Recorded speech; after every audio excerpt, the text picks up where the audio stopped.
Okay, students. New chapter, ratio analysis, गुणोत्तर विश्लेषण. गुणोत्तर प्रमाण શું નામ? હિસાબી ગુણોત્તર અને વિશ્લેષણ. Analysis of financial statement. જોડે accounting ratio and analysis.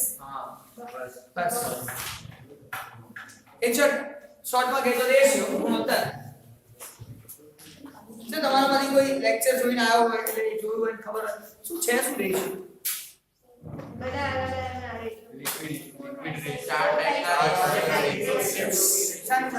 Very good. બોલ Profitability ratio, liquid ratio, solvency ratio.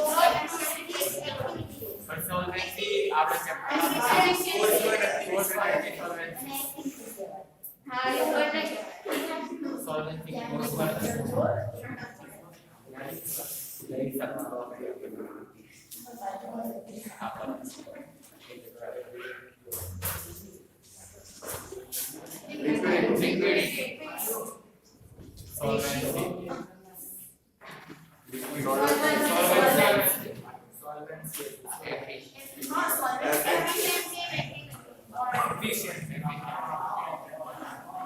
ઓ ગુજરાતીઓ બોલો.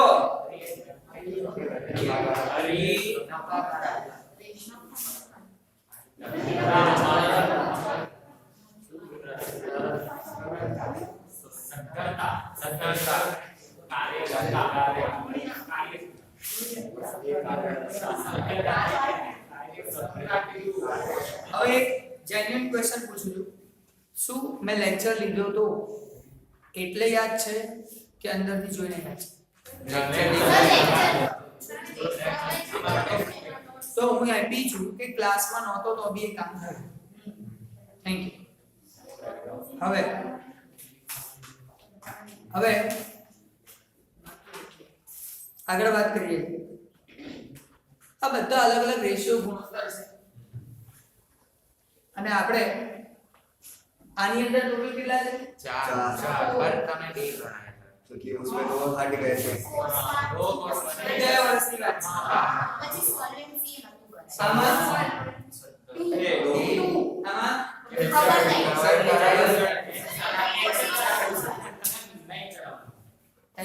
નથી બોલ કે મજા આવી ગઈ આમાં વાત નહીં કરવાની. પણ તમારા માટે જ છે કરી solvency હાડે જોઈએ. અને આમાં કેટલા છે? 4 એકચ્યુઅલી બધામાં આવું હતું 4 2 4 4.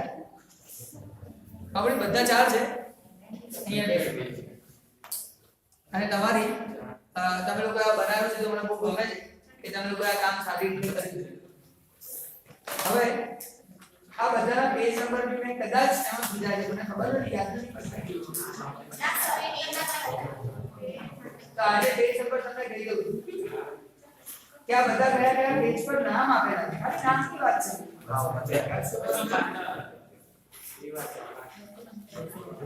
215 ને તો એક નામ આપી દે 215 ઉપર પ્રોફિટેબિલિટી રેશિયો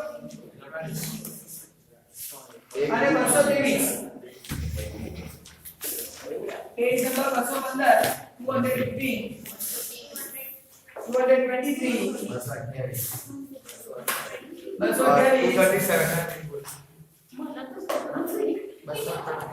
છે 4 2 4 4 છે ને 4 4 નામ. एक्चुअली एक बात कहूं स्टूडेंट्स, આ તો શું અમુક વખત તમે લોકો ક્યાંક પાછા ભણો કરો તમને ખબર રહે. આ રેશિયો છે ગુણોત્તર એના મેઈન બે ભાગ પડે છે. પહેલા મેઈન બે ભાગ છે, એમાં જે એક પાર્ટ છે ને એના 4 પાર્ટ છે. બરાબર? હા, ટ્રેડિશનલ મેથડ એન્ડ એટલે આ કયું છે? આવું તમને page number 214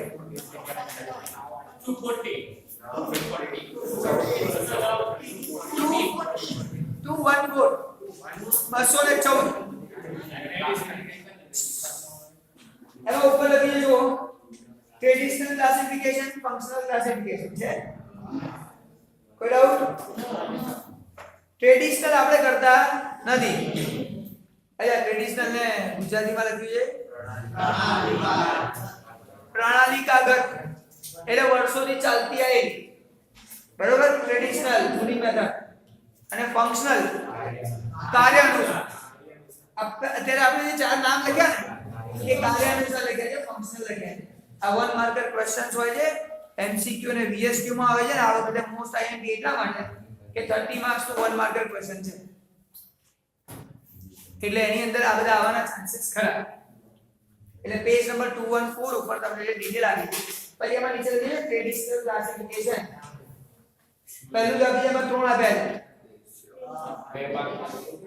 trading P&L balance sheet composite ratio વેપાર નફા નુકસાન પાકું સરળ અને મિશ્ર બધા ભેગા આપણે છે ને આનો યુઝ કરીશું અને કરીશું ફંક્શન કાર્ય અનુસાર જે આપ્યા છે ને આ ચાર એ કરીશું તો ખરા પણ કોના આધારે ખબર છે આના આધારે આ યુઝ કરીશું ટ્રેડિશનલ મેથડ જેથી બહુ ઈઝી પડે અને બીજું જે ફંક્શનલ ક્લાસિફિકેશન જેમાં ચાર નામ આપી દીધા પ્રોફિટેબિલિટી લિક્વિડિટી પેજ નંબર 215 પર હેડિંગમાં સ્ટાર્ટિંગ ક્લિયર છે બધાને અને આપણે અત્યારે શું કરીએ છીએ ફંક્શન કાર્ય અનુસાર ચલો વેરી ગુડ શું તમને લોકોને મેં ઓનલાઈન ની અંદર એ ચાર ભણાવી દીધા सॉल्वेंसी बाकी और लास्ट वाला बाकी है और प्रॉफिट તમે લોકોએ આ બંને કરી નાખે હા तो उसका दो ही સર એમાં બે બાકી એમને કે બે તમને આવડી ગયા હા સમ કર્યા હતા એના ના મેં ખાલી એક્સપ્લેનેશન આપી છે સમ નથી કર્યા બરાબર આવડી જાય એવા તો છે જ કે મને ભરોસો હવે અહીંયા હું ચાર નામ લખું છું આજે તમને લોકોને આ ચારે ચાર ક્લિયર કરી દઈશ બરાબર એના વગર હું ક્લાસમાંથી બહાર નહીં અહીંયા રાખજો ધ્યાનથી સમજીએ first gross profit gross profit ratio કાચા નફાનો ગુણોત્તર સેકન્ડ નેટ પ્રોફિટ રેશિયો ચોખ્ખા નફાનો ગુણોત્તર થર્ડ ઓપરેટિંગ રેશિયો કામગીરી ગુણોત્તર આનું બીજું નામ છે ઓપરેટિંગ કોસ્ટ રેશિયો કામગીરી ખર્ચ કામગીરી પડતરનો ગુણોત્તર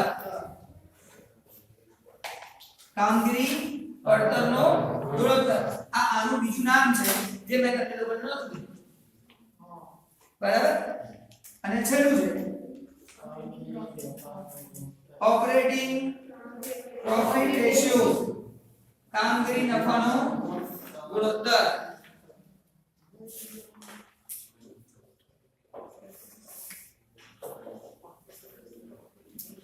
ઓપરેટિંગ પ્રોફિટ રેશિયો કામગીરી નફાનો ગુણોત્તર આ ચાર નામમાં કોઈ તકલીફ હોય કયો 100% ક્લિયર સેજ બી ડાઉટ નહીં હવે એની ફોર્મ્યુલા કરીએ તો સિમ્પલ સમજજો આનું નામ શું છે પ્રોફિટ નફો ક્યારે થાય સેલ્સ કરો ત્યારે આવું શીખવાડ્યું છે સેલ્સ વેચાણ કરો તો નફો થાય સાહેબ તો બધાનો બેઝ કયો પ્રોફિટ સેલ્સ પ્રોફિટનો બેઝ સેલ્સ તો બધી ફોર્મ્યુલામાં નીચે divide by sales into 100 divide by sales into 100 divide by sales into 100 divide by sales તો ચાલે છે ભાગ્યા વેચાણ ગુણ્યા 100 ભાગ્યા વેચાણ ગુણ્યા 100 ભાગ્યા વેચાણ ગુણ્યા 100 બધા છે એ બદલાવાનું કેમ નહીં બદલાય કારણ કે નામથી જ ખબર પડે છે સર પ્રોફિટ નફો અને નફાનો આધાર શું વેચાણ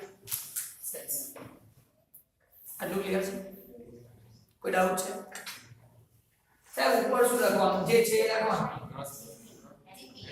તમને એવું જોઈએ ગ્રોસ પ્રોફિટ રેશિયો કાચા નફાનો ગુણોત્તર તો ઉપર કાચો નફો ગ્રોસ પ્રોફિટ કાચો નફો તમે કે એનપી રેશિયો એનપી ચોખ્ખા નફાનો ગુણોત્તર તો ચોખ્ખો નફો simple sir operating cost ratio operating cost કામગીરી પડતર ભાગ્યા વેચાણ ગુણ્યા 100 કામગીરી પડતરનો ગુણોત્તર છે ને ખર્ચ ના યાદ રાખશો કામગીરી ખર્ચા બધા અલગ છે કામગીરી પડતર ઓપરેટિંગ પ્રોફિટ કાચા નફાનો ભાગ્યા વેચાણ ગુણ્યા 100 કોઈ ડાઉટ કામગીરી નફો ઓપરેટિંગ પ્રોફિટ ઓપરેટિંગ કોસ્ટ કામગીરી પડતર આ છે શું કામગીરી પડતર કામ કરવા માટે રૂટીન વર્ક કરવા માટે શું થાય આપણે બિઝનેસમાં રૂટીન વર્ક કેવું થાય સર પર્ચેસિંગ અને સેલ્સ ખરીદ અને વેચાણ પછી એ કરવા માટે ઓફિસ લેવી પડે ઓફિસના ખર્ચા થાય પછી તમે લોકો ઓફિસમાં સેલરી આવી ગયું અને વેજીસ પાછું ઉપર એડમિનિસ્ટ્રેશન અલગ છે ટ્રાન્સપોર્ટ તો અરે મારી ભૂલ થઈ ગઈ કેવા આપણે રૂટીન એક્ટિવિટી કરવામાં વાત કરીએ તો એમ્પ્લોયીને સેલરી આપવા પડે કર્મચારીનો પગાર આપવો જ પડે એના વગર ચાલવાનું નથી એ રૂટીનમાં બરાબર પછી ઓલું આપણે એસેટ્સ છે મિલકતો છે એ બધી મિલકતોને વાત કરીએ તો એની પર ઘસાય ડેપ્રિસિએશન ગણાય તો એ પણ આપણા માટે રૂટીન છે થાય ધંધો કરો તો એ થવાનું છે કઈ વસ્તુ ડાયરેક્ટ કનેક્ટેડ ધંધાની સાથે ડાયરેક્ટ ધંધા માટે બધું કરવું પડે એવી પરિસ્થિતિ છે વ્યાજ આપવું જરૂરી છે ધંધો કરવા માટે વિચાર ઇન્ટરેસ્ટ પેમેન્ટ કરવું ઇન્ટરેસ્ટ આપવું પડે કેમ જરૂરી છે બેટા વેરી ગુડ એટલે આમ લોન લીધી હોય તો ભાઈ આપવું પડે પણ એ જરૂરી છે ધંધો કરો તો લોન લેવી છે અરે ધંધો કરો તો કર્મચારી રાખવા એવું જરૂરી છે જરૂરી એટલે ઓપરેટિંગ આવે એને ઓપરેટિંગ કહેવાય કામગીરી માટે જરૂર છે ધંધો કરો લોન લેવી જરૂર નથી તો એ ઇન્ટરેસ્ટ પેમેન્ટ કરો ફાઇનાન્સ કોસ્ટ નાણાકીય ખર્ચા એ ઓપરેટિંગમાં ના એડવર્ટાઇઝમેન્ટ કરવી પડે ધંધો વધારો હોય તો બાકી ના કરીએ ચાલે ને અમુક વાર લોકોને ખબર કઈ ના પડે તમારી દુકાન ક્યાં છે દુકાન એટલે શોપ છે બીજી ઓકે ખબર પડે તો એડવર્ટાઇઝમેન્ટ જાહેરાતો કરવી પડે તો રૂટીન એક્ટિવિટી ઓપરેટ કરવા માટે ધંધાને શું જરૂર છે એની વાત છે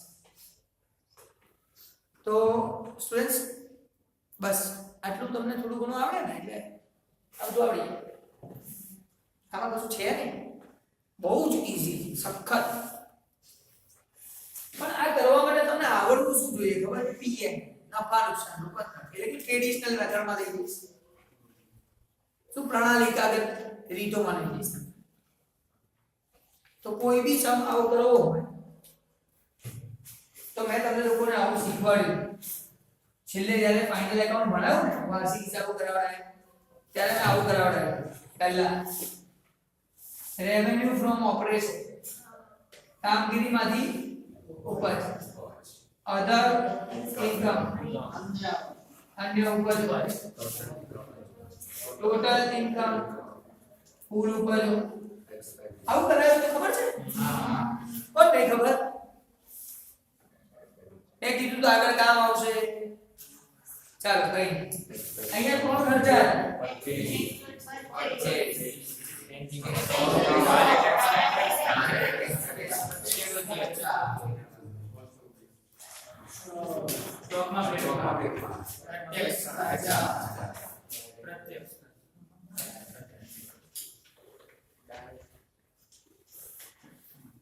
ત્રણ કોના છે? ટ્રેડિંગ વેપાર ખાતા ટ્રેડિંગ ના યાદ છે? આ ત્રણનું ટોટલ કરો તો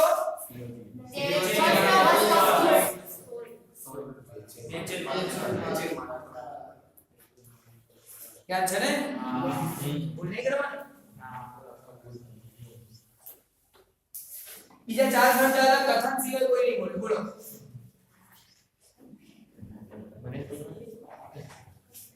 employee benefit, financial cost, depreciation, and other assets. હરી કર્મચારી લાભના ખર્ચા, નાણાકીય પડતર, ઘસારા અને માંડીવાળાના ખર્ચ, નાણાકીય ખર્ચા.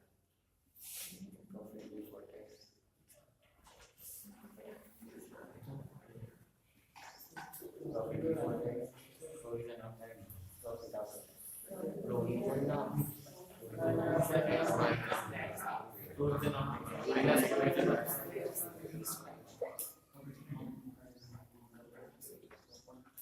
એમાં મેં તમને કીધું તો આને કહેવાય નેટ પ્રોફિટ. ચોખ્ખો નફો પણ કાચો નફો gross profit. revenue from operation અને purchase, changing stock અને direct expense. આને માઈનસ કરી દો થાય. આ પહેલું વાળું છે એમાંથી આ ત્રણ માઈનસ કરી દો તો આ થાય. થાય કે ના થાય? અથવા તો એવું કહીએ ના ત્રણ માઈનસ કરું ને માત્ર એક જ માઈનસ કરું. આમાંથી આ એક માઈનસ કરી દો. સેલ્સ માઈનસ ઈઓજીએસ. વેચાણ ઓછા વેચાણ માંથી પડતર કરો તો બી થઈ જાય. ત્રણ શું કરવા માઈનસ કરી એક જ ના કરો. પણ એક શોધવા માટે ત્રણ તો જોઈએ જ. ખબર પડે કે તો અહીંથી શું મળી જાય મને? જીપી મતલબ નહીં કેટલું બધું મળે નહીં યાર. અને આ બધું મળે આપણો સમ ધડાધડ. હવે એક વાત કહું છું, ધ્યાનથી સમજીએ. આ એમ્પ્લોયી બેનિફિટ એક્સપેન્સ છે. પછી આ એપ્રી એમોર્ટાઇઝેશન ઘસારા માંડી વાળા રકમ. અને આની અંદર એડવર્ટાઇઝમેન્ટ જાહેરાત ખર્ચ. બરાબર? આ ત્રણને ભેગા કરો ને. આ ત્રણને ભેગા કરો. આની લેવાનું. આ ત્રણને ભેગા કરો તેને કહેવાય ઓપરેટિંગ એક્સપેન્સીસ. કામગીરીના ખર્ચા. શું કહેવાય? કામગીરીના ખર્ચા. અહીંયા આપણે ઓપરેટિંગ કોસ્ટ લખીએ અને અહીંયા આપણે ઓપરેટિંગ એક્સપેન્સ મળે. યાદ રાખજો. અહીંયા આપણે કામગીરી પડતર લખીએ, અહીંયા કામગીરીના ખર્ચા મળે છે. કામગીરી પડતર અને ખર્ચામાં તફાવત છે. ઓપરેટિંગ કોસ્ટ અને ઓપરેટિંગ એક્સપેન્સ જુદું છે. કઈ રીતે જુદું છે સમજો. આજે લાલ લાલ લખ્યું છે ઇંગ્લિશ વાળા બોલે શું છે? પ્લસ આ શું છે? આ બંનેને પ્લસ કરો ને તો ઓપરેટિંગ કોસ્ટ મળે. ખબર પડી કોને પ્લસ કરો? ગુજરાતી વાળા બોલો. આ શું છે?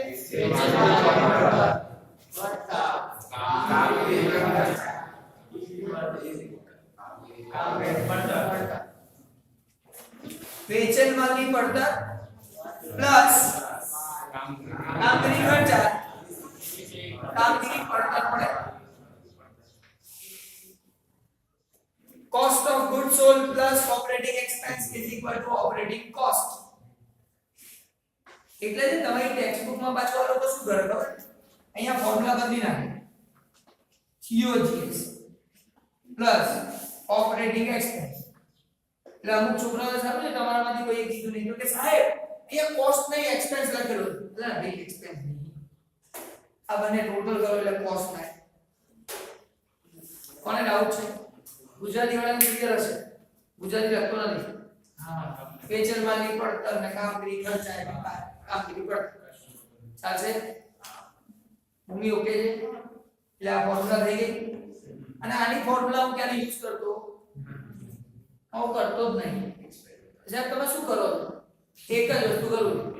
આનો જવાબ શોધું છું. એને આ કિંમત શોધો તો હું આ જ શોધું. સાહેબ કેમ એવું? ધારો કે આનો જવાબ આવે ને 80, બરાબર? તો 100 - 80 20. આની મહેનત શું કરવા કરી? જો ટોટલ 100% ઇન્કમ થાય 100% આવક થાય એમાંથી ખર્ચો માઈનસ કરી દઈએ તો પ્રોફિટ મળે ના મળે? તો 100 માંથી 80% ખર્ચો થઈ ગયો તો 20% પ્રોફિટ. આ શોધવાની જરૂર ક્યાં છે? મન કે ના શોધો તો શું શોધવાનું? આપણે મારી મજૂરી ના લઈ લેવા આ 100 માંથી માઈનસ કરે તૈયાર. આ ફોર્મ્યુલા યુઝ કરવાની જરૂર નથી પડે. ક્યારે જરૂર પડે ખબર છે? શોર્ટ સમ. શોર્ટ સમ માં તમે આપ્યું હોય ઓપરેટિંગ પ્રોફિટ, કામગીરીનો નફો આટલો શોધો, કામગીરી નફાનો ગુણોત્તર. પહેલા શોધવા નહીં જવાનું, સીધું આપણે જે કરતા દે ખબર કોઈ ડાઉટ છે? આ ક્લિયર પડી ગયો? બેર પૂરો થઈ બસ. તો એ ફટાફટ આપણે જેણે આ સમ કરેલો હોય કોઈ આવો ગડબડ આ આવા શોધી કાઢો. આ બેના સમને તમે જાતે કરી શકશો, મને ભરોસો છે. આ બનાવતા આવડે છે કે નહીં? તો આ બે 100% કરી શકશો. પહેલા બેમાં કોઈ તકલીફ નહીં પડે. આ ના કોઈ તકલીફ પડે તો મને કહે કે સર તકલીફ પડે. આનો એક્સરસાઇઝ જ કરાય. તો એ દે ના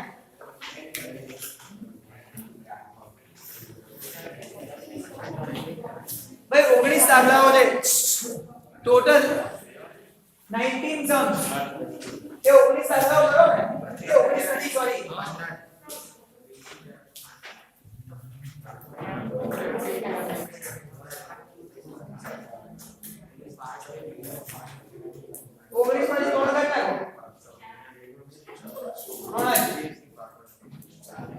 એ તમારા ટોટલ 16 સમ છે. 16 કરો એટલે તમારું ચેપ્ટર પૂરું. આપણે એક કરીએ, એક તો કરીશું જે ન કોઈ થાય. સમ નંબર 6 હોય. સમ નંબર 6 દાખલા નંબર 6 પેજ નંબર 247. બોલો ખાલી અમાઉન્ટ બોલો ક્યાં લખતો છો? સેલ્સ 39 હા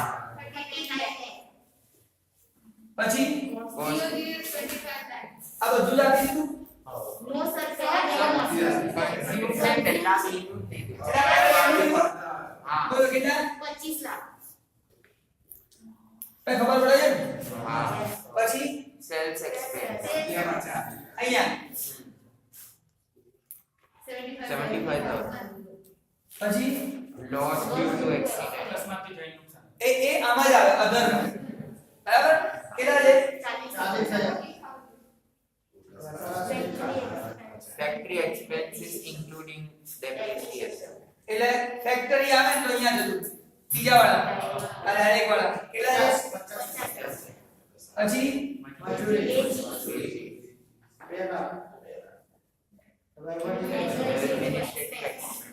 આમાં જ આવે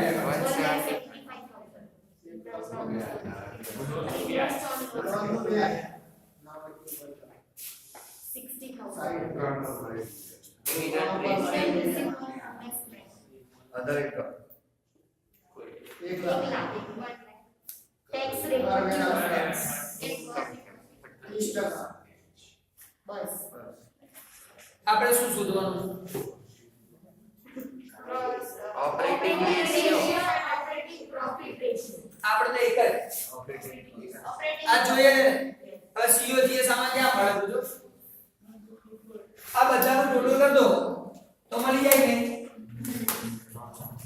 બરાબર ને?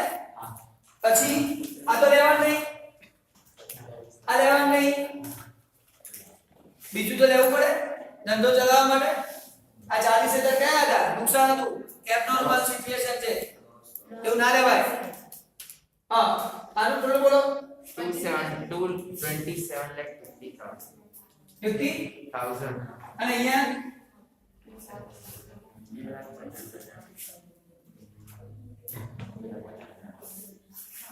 ખબર પડે છે ને જો આ COGS થઈ વેચાણની પડતર કારણ કે મજૂરી કારખાના ખર્ચા બધું આવી ગયું અહીંયા નીચેની વાત કરો તો આ ના લેવાય ના પાડી દી મેં આ ત્રણ જ લેવાના પણ ત્રણમાં બી આ ના લેવાય કારણ કે આટલું નુકસાન થયું આગ લાગે તો એ થોડી ધંધો કરવા માટે આગ લાગવી જરૂરી છે એવું ના હોય એ ના લેવાય કોઈ ચોરી કરી એ જરૂરી છે ના હોય ના બે તો લેવાય હવે બે લેવાના બાકી ના લેવાય એ ધંધા માટે આ ધંધા માટે ના ચલો તો આ બંનેનું ટોટલ કરીએ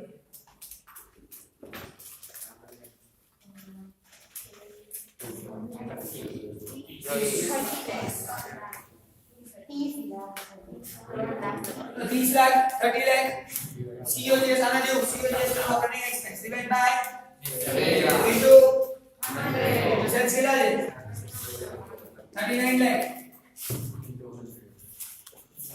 कितना है 76.9 पांच चेक करो आइयो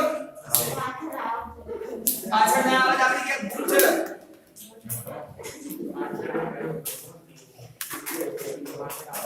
જોડે પાછળ આવી ગયો ને બસ આ ના અવાજ સુધર દે આપણી પાછળ આપણો આવે કે 23.08 Second one. આનો 100 માંથી માઈનસ કરો અહીંયા